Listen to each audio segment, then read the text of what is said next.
Halo Sobat Tanduran, kembali lagi di channel saya, Tanduran Pekarangan. Sesuai permintaan subscriber yang kemarin, yang dahulu itu disuruh membuat larutan kepekatan lagi ya, untuk mengecek ppm dan pH. Sekarang saya gunakan beberapa ya, ini ada madu pahit, lalu molase, terus saya juga punya EM4 perikanan dan tambak ya, yang warna pink. Ini kurang bisa digunakan untuk di pertanian ya, tetapi bakterinya itu hampir sama dengan ini.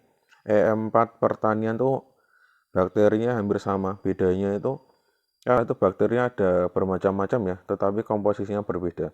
Dan terakhir ini adalah madu diet dari terapis, karena saya kemarin tuh mencoba diet ya, saya menggunakan terapis terus diberikan madu seperti itu. Nanti kita coba cek kira-kira kepekatan masing-masing larutan berapa, pH-nya berapa. Saya siapkan dulu air biasa ya. Air ini gunanya untuk membilas peralatan yang saya gunakan, yaitu TDS meter dan pH air. Nanti setelah saya gunakan, saya bersihkan dengan air bersih itu dan saya lap tisu agar benar-benar bisa digunakan lagi ya. Ini yang pertama adalah molase kental, bukan molase yang cair ya. Karena molase itu ada beberapa produk ya yang dijual. Ada yang kental, ada yang agak cair. Kalau yang belum tahu, molase itu kata lainnya adalah tetes tebu atau sisa-sisa pembuatan dari gula pasir ya, gula putih. Kita cek kira-kira kepekatannya itu berapa. Setelah itu saya cek ya, ini ternyata molase kental itu memiliki kepekatan 372 ppm ya. Tidak ada kali 10-nya di sana. Hanya 372 ppm. Untuk molase kental ini agak merepotkan ya, karena susah sekali dibersihkan.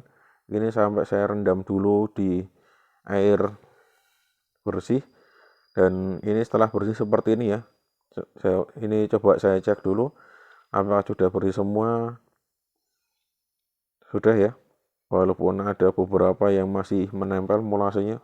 Tadi yang air putih biasa itu sampai menjadi air larutan molase ya. Sekarang kita coba cek pH-nya. pH molase itu berapa sih? Apakah pH netral 6-7 atau asam ya? Oh, ternyata ini mendekati asam, tetapi belum sangat asam, masih mendekati normal ya. Berapa nanti kita lihat, angka terakhirnya ternyata 5,2 ya. 5,2 kurang lebih ya. Karena kalau diturutin nanti akan turun perlahan-lahan.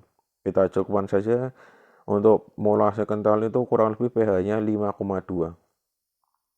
Cukup asam, tetapi masih mendekati normal ya. Ini sekaligus menjawab pertanyaan kenapa kok di kita membuat POC yang menggunakan molase itu kok memiliki pH yang asam ya. Nanti juga akan terjawab juga ketika kita melihat kandungan dari E4 ya. Ini yang pertama E4 yang perikanan dulu, yang warna pink. Kita tuang dulu ya. Saya tuang di wadah. Ini E4 ini sebenarnya sudah kadaluarsa ya, tetapi belum saya gunakan lagi. Kalau dicium cairannya tuh masih seperti sedia kala sebelum kadaluarsa. Kita coba cek berapa kira-kira kepekatan dari E4 perikanan ini. Ternyata cukup tinggi ya, 645. Di sana ada tulisan kali 10 ya. Ada tulisan kali 10, berarti kepekatannya sendiri itu 6450 ppm. Kita bilas dulu. Ini bilasnya agak susah ya untuk TDS meter yang saya gunakan ini. Karena kalau sudah ada kali 10 kali 10-nya itu kalau dibilas tuh agak susah ya. Apalagi kalau ini diangkat. Nah, seperti itu angkanya tidak akan berubah, karena ada tulisan kali 10. Entah TDS ini yang sedikit bermasalah atau memang jenis TDS ini seperti ini. Saya kurang tahu ya. Bagi sobat tanduran yang memiliki TDS yang sejenis ini, silahkan komen ya jika memiliki permasalahan yang sama. Jika memiliki TDS yang berbeda, silahkan juga komen ya. apakah TDS yang berbeda itu juga memiliki permasalahan yang sama atau berbeda. Kita coba cek pH-nya berapa. pH-nya ternyata sangat asam, 3,5 yaitu 3,5. Ini termasuk menjawab pertanyaan ya. Untuk pH PM4 itu ternyata cukup asam atau sangat asam ya. Hampir mendekati 1. Itu sekitar 3,5. Coba kita bandingkan dengan E4 yang pertanian ini. Apakah memiliki kepekatan yang sama atau pH yang sama? Kalau memiliki pH yang sama, berarti ini menjawab pertanyaan ya, kenapa kok POC yang kita buat itu memiliki pH yang sangat asam atau di bawah 6. Coba kita cek dulu kepekatannya berapa menggunakan alat TDS meter. Kita cek ternyata cukup tinggi ya, 9330, ada tulisan kali 10 di sana. Berarti 9330. Lebih tinggi ya daripada E4 yang perikanan tadi. Atau gara-garanya yang E4 perikanan tadi sudah kadaluarsa sehingga jumlah komposisi kepekatannya itu berkurang, saya tidak tahu.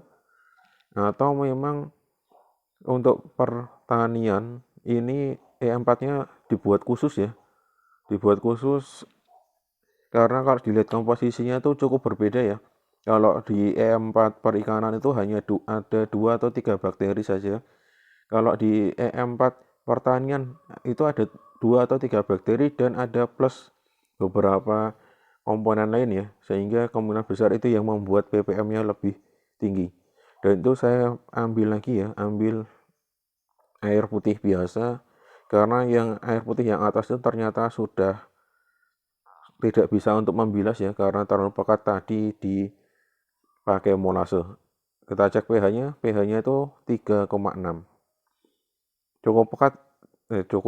Cukup asam ya ternyata. Ini berarti menjawab pertanyaan kenapa kok POC yang dibuat itu memiliki keasaman dalam pH-nya atau dalam cairannya. Karena bakteri yang kita gunakan itu ternyata bertahan di kondisi yang asam.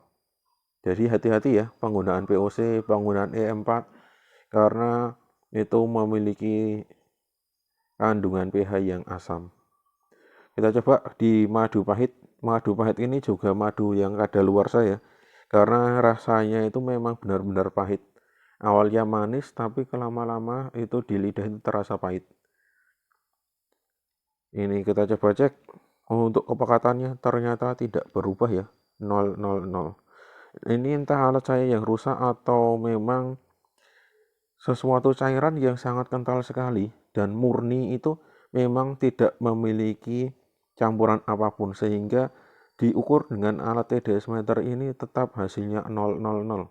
Kan TDS meter itu melihat larutan di dalam cairan. Larutan itu macam-macam ya. Nah, ini mungkin karena ini madu termasuk madu murni sehingga tidak ada campuran lain-lain sehingga kepekatannya dinilai 0 atau memang ini terlalu kental jadi tidak mampu dihitung oleh alat TDS meter. Jadi saya sempat khawatir ya, saya kira alatnya itu rusak. Ternyata setelah saya cek di air kalibrasi ternyata tetap sama ya. Berarti alatnya tetap sama. Untuk pH-nya ini tadi 3736. Hasil terakhir itu 3,6. Cukup asam. Tetapi kalau dirasa di lidah itu rasanya manis ya, bukan kecut. Bukan asam. Saya kurang tahu ya. Ini untuk madu ini karena terlalu pekat saya cukup lama ya merendam di air biasa itu agar sisa-sisa dari madu itu bisa hilang, gampang dibersihkan. Yang terakhir ini madu diet saya dapatkan dari terapis karena dulu saya pengen badannya kecil ya, tetapi ternyata belum berhasil sampai sekarang. Ini madu diet ini kalau ada yang bilang itu ada campuran sesuatu, nanti kita coba cek di kepekatan pakai TDS meter ini. Berapa ya kira-kira ya? Kita masukkan. Ternyata itu berapa? 4 ppm ya. Kepekatannya 4 ppm. Berarti benar untuk madu ini selain lebih encer sedikit, dan ternyata memang ada perbedaan ya. Kalau madu yang murni itu mungkin memang benar ppm-nya kepekatannya 000. Karena yang ini sepertinya sudah ada campurannya sesuatu, makanya ppm-nya itu naik sedikit. Untuk pH-nya tetap asam ya, 3,4. Hasilnya seperti ini. Dan ini saya rendam cukup lama ya, untuk membersihkan sisa-sisa madu di pH meter maupun di TDS meter seperti ini. Saya rendam cukup lama.